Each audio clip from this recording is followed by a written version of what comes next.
The hum of Detroit's morning traffic mixed with the faint roar of planes overhead, a sound that, for Diana Washington, had always felt like a heartbeat. She grew up on the city's east side in a cramped apartment where every paycheck her parents earned went toward rent, food, and her dreams.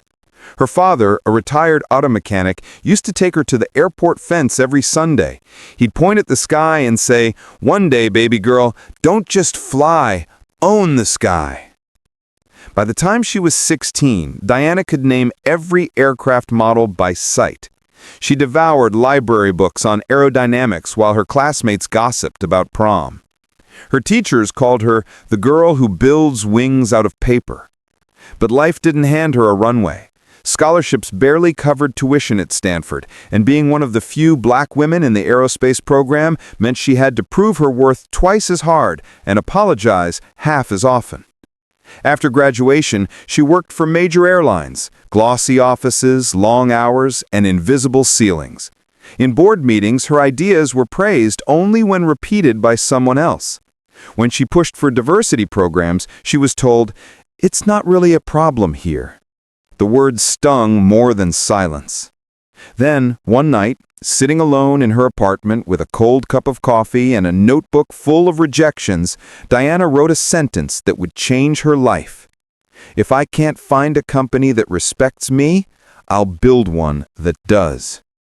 That became the blueprint for Skyward Airlines, a vision sketched on napkins, built from borrowed faith and late-night prayers. Her first aircraft was a used turboprop she leased with help from a small credit union in Detroit. She named it Hope One. The early days were brutal. She cleaned cabin floors herself, handled bookings on an old laptop, and took every flight personally, not as a passenger, but as a flight attendant, engineer, or janitor, depending on what was needed. Every challenge carved resilience into her bones. When investors laughed at the idea of a black woman running an airline, she smiled back and said, "Watch me take off." And she did. Slowly, city by city, Skyward grew. Passengers started noticing something different, not just better seats, but a feeling. Flight attendants who knew their names, pilots who stayed after landing to help elderly travelers off the plane. People called it the Skyward spirit. But for Diana, it was simply respect. By its 5th year, Skyward Airlines had routes across the Midwest, profits in the green, and headlines calling it the airline with a soul. But success didn't soften Diana, it sharpened her purpose. She never forgot where she came from, nor what it felt like to be dismissed because of the color of her skin. That's why every few months, she still boarded her own planes in disguise, baseball cap, plain jacket, no makeup. Just another traveler in a crowded terminal. She wasn't there for attention. She was there for the truth. And one flight, number 447, from Seattle to Atlanta, was about to test everything she believed in. Skyward Airlines was soaring, but success, for Diana Washington, had never come without turbulence. Even as her company grew, she could feel the weight of skepticism pressing down like cabin pressure before takeoff. Reporters questioned whether Skyward Rise was sustainable. Competitors whispered that she had been lucky, or worse, a diversity token success story. And every time she stepped onto a stage, the applause came with the unspoken question behind polite smiles. Can a black woman really lead an airline? Diana met every doubt with numbers. Profit margins, safety ratings, customer loyalty, all higher than industry averages.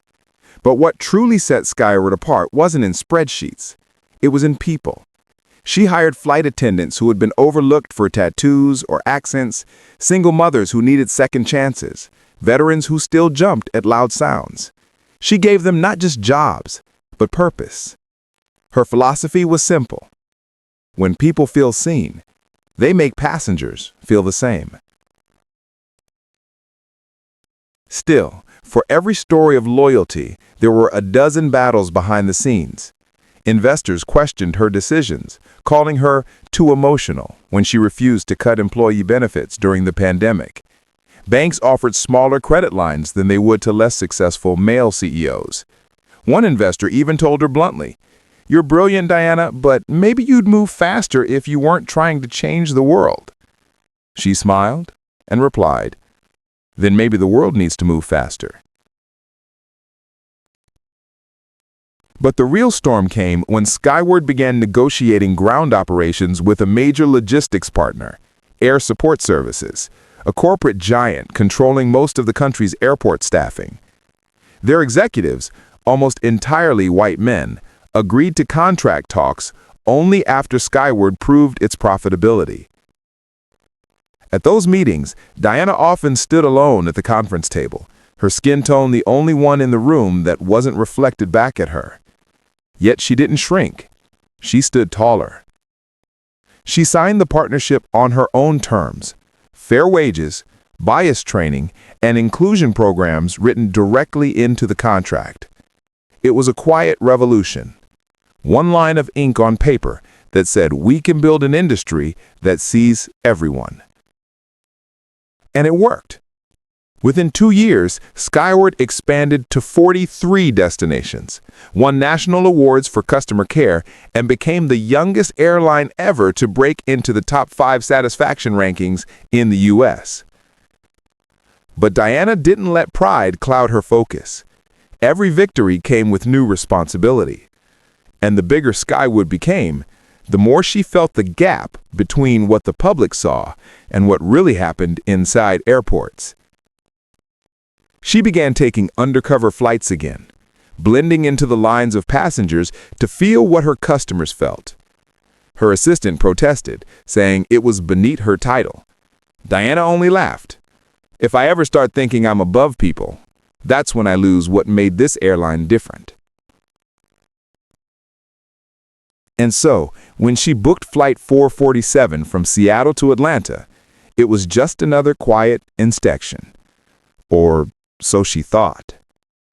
She chose seat 1A, a seat that she had designed herself. Wider armrest, lumbar support adjusted for different body types, soft LED reading light to ease eye strain. For her, it wasn't just a seat. It was a symbol of what Skyward stood for: comfort with dignity. She arrived early at the gate that morning, wearing jeans, sneakers, and a blue Skyward cap pulled low.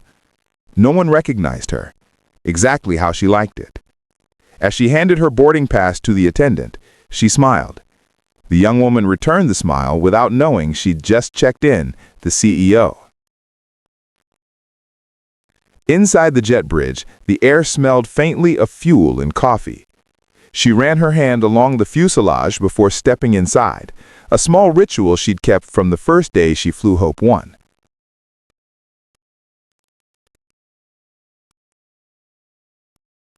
The morning light slanted through the airport windows, brushing gold across the gate as passengers lined up for Flight 447, Seattle to Atlanta.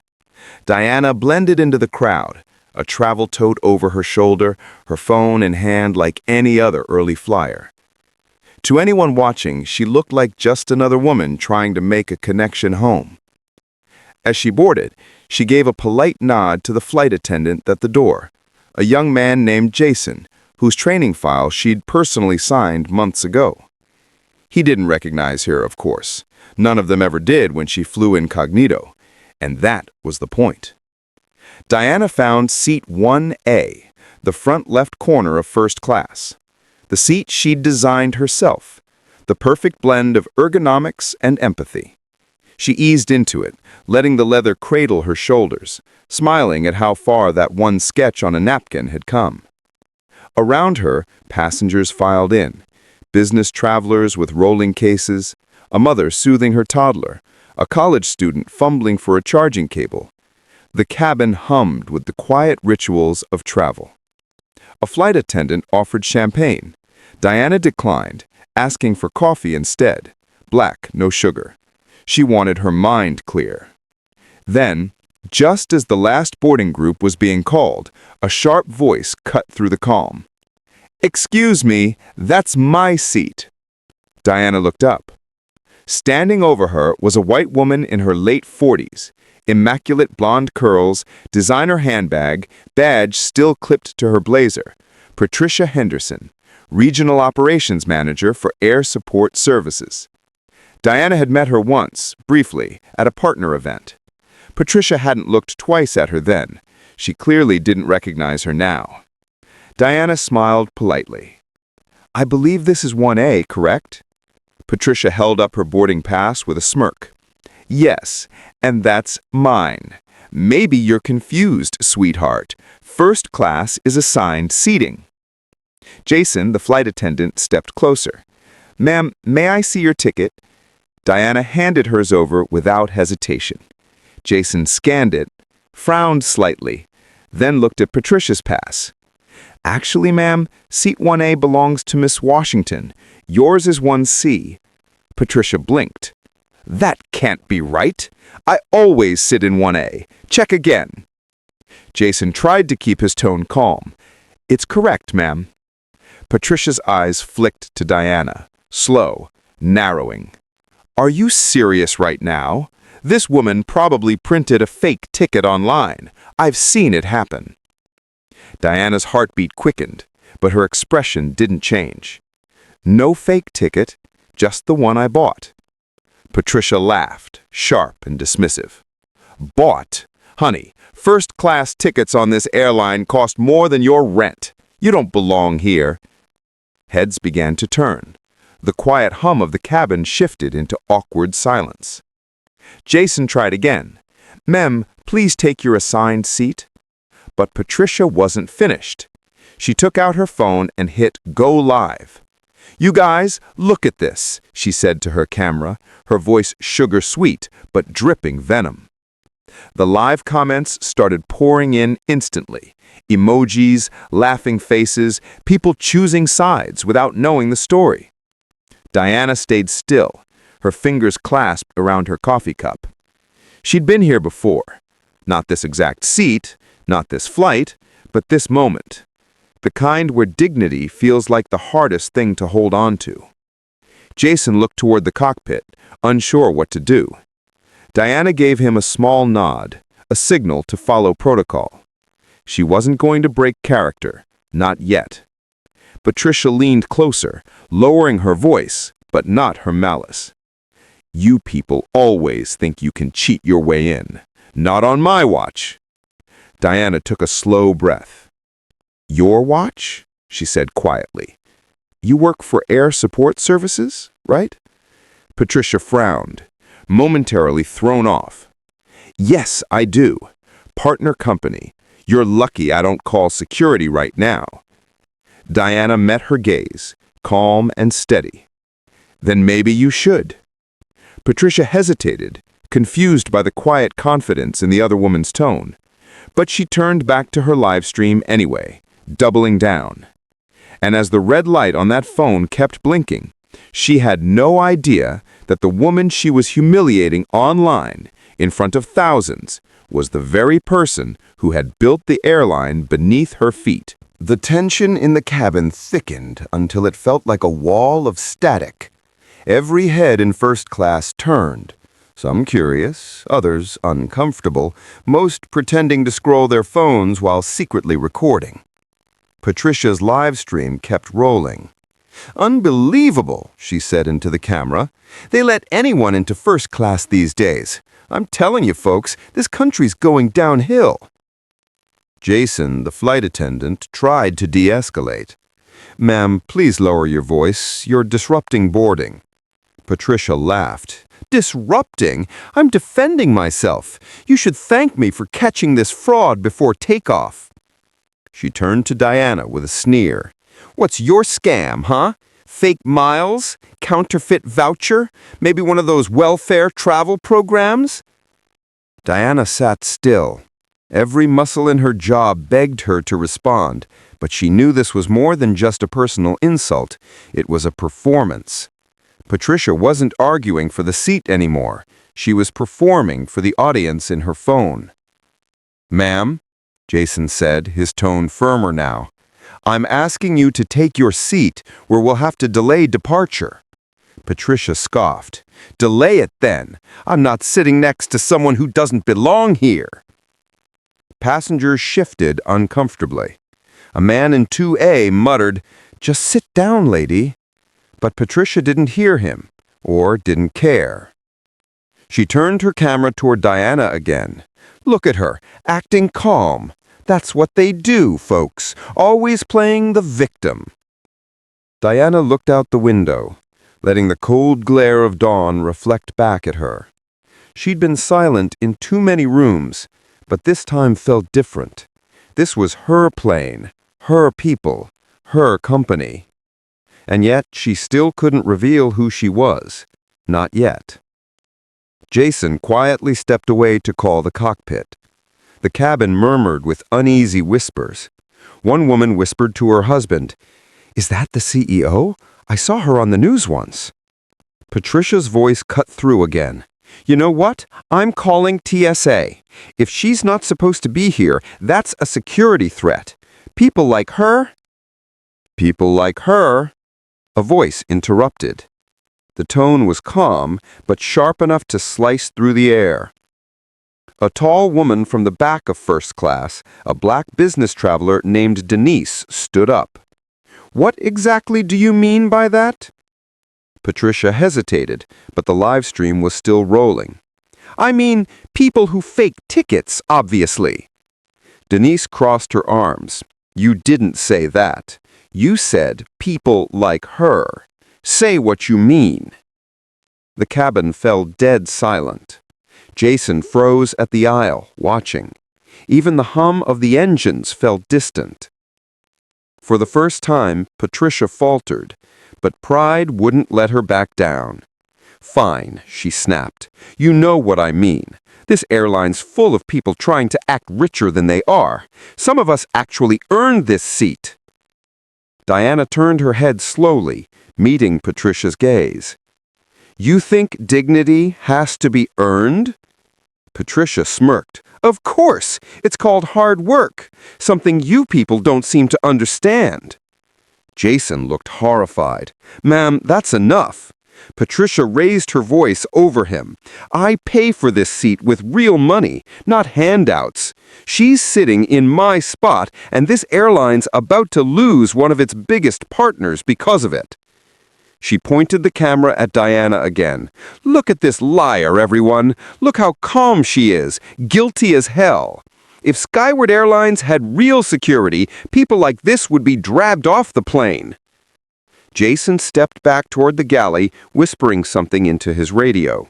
He knew who she was, the CEO herself, but he couldn't reveal it without permission. Diana stayed quiet, her heart pounding, steady but strong. She looked around at the flight attendants, the passengers, the trembling young gate agent watching from the door. People who'd have to live with this moment long after the live stream ended. Then she said, softly, almost to herself, "When people show you who they are, believe them."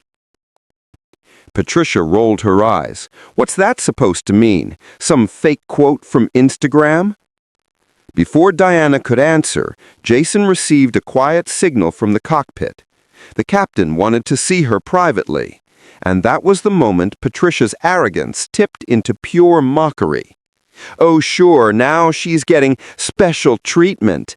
Typical. They'll probably escort her off the plane and I'll finally get my seat back." She grinned at the camera. "Watch this, Internet. Justice in real time."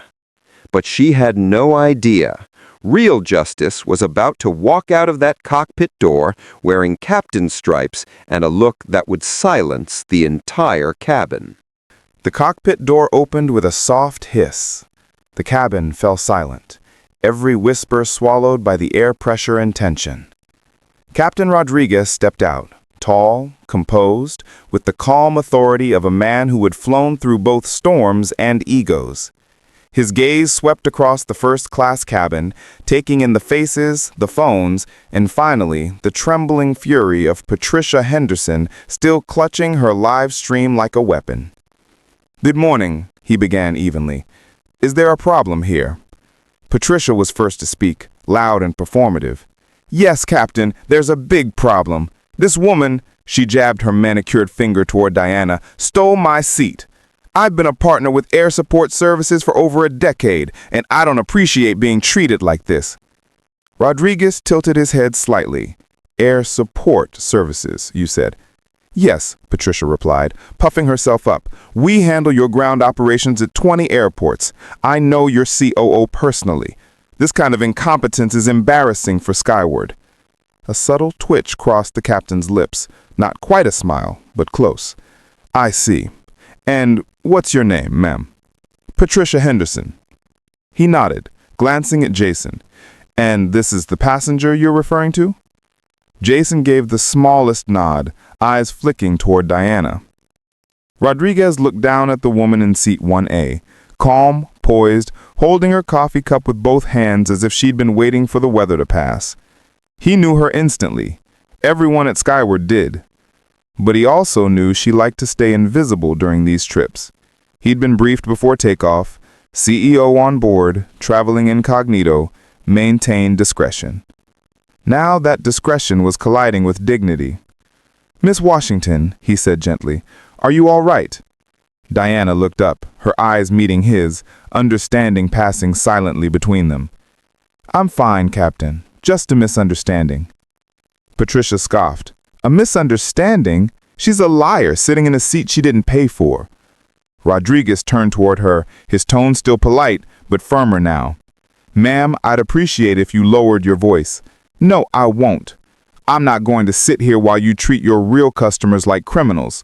I want this woman's boarding pass checked again. I want her removed, and I'm recording this. The internet's already watching.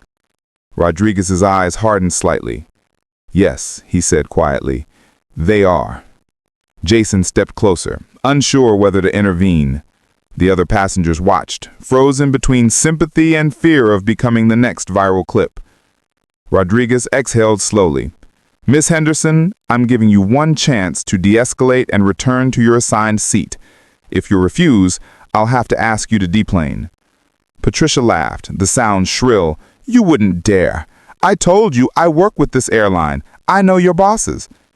For a long moment, Rodriguez said nothing. Then he turned to Jason. Please get me the passenger manifest. Jason handed it to him quickly.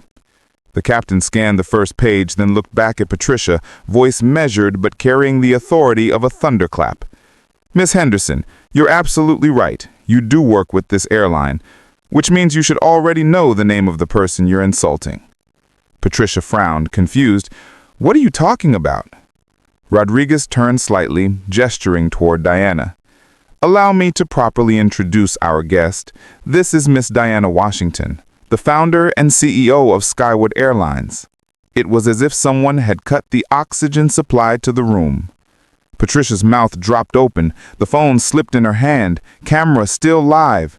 The live stream comments exploded, a tidal wave of shock, laughter, outrage, disbelief. Patricia's face drained of color. I didn't know. I mean, she didn't look like... Diana cut her off with a quiet firmness. Like what, Miss Henderson? Like someone who built an airline? No one spoke, not even the captain. The silence was so pure it felt sacred, the sound of truth arriving. Finally, Rodriguez turned to the crew. Secure the cabin, please. We'll be taking off shortly. Then to Patricia, if you wish to continue this flight, you'll remain seated and silent. Otherwise, I'll arrange for security to escort you off before we close the doors. Patricia could only nod, trembling, as the reality of her situation finally crashed through her arrogance. And while the plane taxied down the runway, the whole internet began watching. Millions of eyes witnessing the moment a woman's cruelty turned into her own public undoing. Diana closed her eyes, inhaled deeply, and thought, justice doesn't always need a courtroom. Sometimes it needs only light. As Flight 447 cut through the morning clouds, the turbulence had shifted from the air to the internet. Within 30 minutes of takeoff, the clip of Patricia's meltdown had gone viral. Reposted, remixed, analyzed frame by frame. The hashtags Skyward CEO, hashtag Seat1A, and hashtag Karen versus CEO were trending worldwide. In the video, Diana's calm composure stood in stark contrast to Patricia's rage. Commentators called it the perfect masterclass in grace under fire. News anchors replayed the clip beside headlines like, "When Power Meets Prejudice at 30,000 feet." But in that moment, Diana wasn't thinking about the internet. She sat quietly, looking out the window as the Pacific light spilled over the clouds, soft, forgiving. Jason, the flight attendant, passed by slowly and whispered, "Ma'am, I'm so sorry. I didn't know." Diana turned to him with a faint smile. "You handled it better than most would have. That's what matters." He hesitated. "If I'd known who you were, I would have—" She interrupted gently. "Then it wouldn't have been real." Those words stayed with him long after the plane landed. Across the aisle, Patricia Henderson sat frozen in humiliation. She had tried to delete her live stream mid-air, but it was too late. Millions had already seen it. Her PR team was likely in panic mode by now, drafting apologies and deleting old tweets. The captain made his final announcement. "Ladies and gentlemen, welcome to Atlanta. On behalf of Skyward Airlines and our entire crew, thank you for flying with us." The irony wasn't lost on anyone. As passengers disembarked, several stopped to quietly thank Diana, not just for the flight, but for how she handled it. One young woman, eyes shining, whispered, "My mom's a flight attendant. You made her proud today." Diana nodded, touched.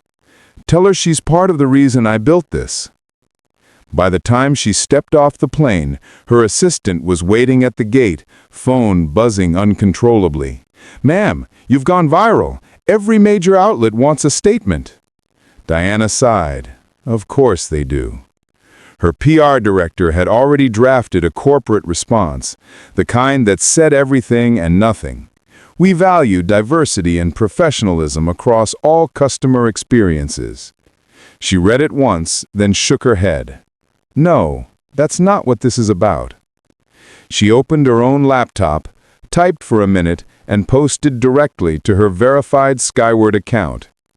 "Yesterday, I experienced what many people go through quietly every day, being judged by appearance before being seen for who they are. But the real story isn't about me. It's about how we choose to treat each other, especially when no one's watching. To every employee who leads with empathy, to every passenger who chooses kindness, thank you for flying skyward, where everyone belongs." Airplane. Within 1 hour, the post hit 10 million likes. Other CEOs reposted it. Journalists praised it. Activists called it a turning point for corporate leadership.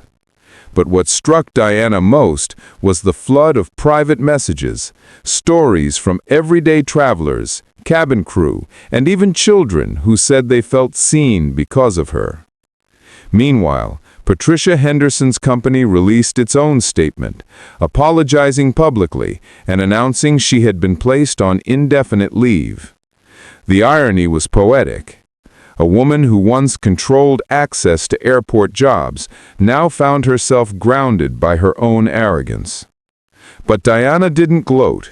When asked by CNN whether she felt vindicated, she only smiled and said, "No one wins when someone else's ignorance takes the spotlight. What matters is what we learn when the cameras are off." And that night, when she finally returned home, she stood in her quiet kitchen, staring at a framed photo of Hope 1, the first skyward plane. It wasn't the applause or headlines she thought about. It was the young woman she'd been years ago, the one no one believed could own an airline. and how proud she'd be to see that she'd not only flown, but taught others to rise. Morning sunlight poured through the blinds of Diana's Atlanta penthouse. Her phone vibrated nonstop.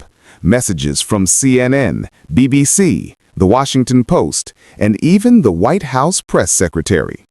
Overnight, Diana Washington had become a symbol of grace meeting power. But fame was never her goal.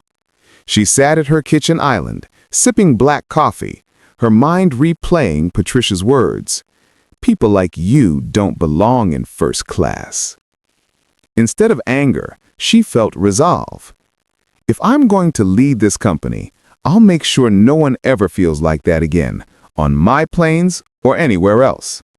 By noon, she had assembled her senior leadership team at Skyward headquarters. Reporters crowded the front lawn. The boardroom buzzed with tension, everyone expecting a lawsuit, PR crisis management, and weeks of cleanup. But Diana had other plans. She stood at the head of the table, eyes calm but sharp. This isn't a scandal. It's an opportunity. People are watching, not to see if we punish someone, but to see what we stand for. The room went silent. She continued, "We're not going to hide behind statements. We're going to act." That day, she announced the creation of the Dignity in Travel Foundation, dedicated to fighting racial and social bias in the aviation industry. The foundation would provide scholarships for underrepresented students in aviation, training for anti-bias behavior in airports, and emergency legal support for victims of discrimination during travel. Her HR director blinked. "You're funding this personally?" Diana nodded. "With the settlement I'll win from Patricia's employer." The board erupted into murmurs, admiration mixed with disbelief.